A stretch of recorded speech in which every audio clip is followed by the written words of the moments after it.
טוב, אז היו לכולם. היום אני חוגגת יום הולדת בכיתה, אז למדתי חגיגי.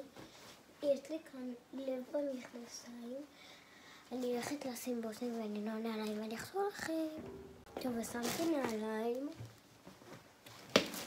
ועכשיו אני אשים בושם. אוקיי, אז אני שמה בושם בגלל שאני חוגגת יום הולדת בכיתה הוא של אמא שלי. רגע. למה אני לא מרגישה? למרות שאני מרגישה. יש לו ריח ממש טוב של הריחות העדינים האלה. רגע, אם כבר ככה אני אשים את זה ככה בין שתי הידיים. יהיה חלק 2. וואו. מושלם. אני הולכת לארגן איתי, אתם הולכים לארגן איתי את התיק.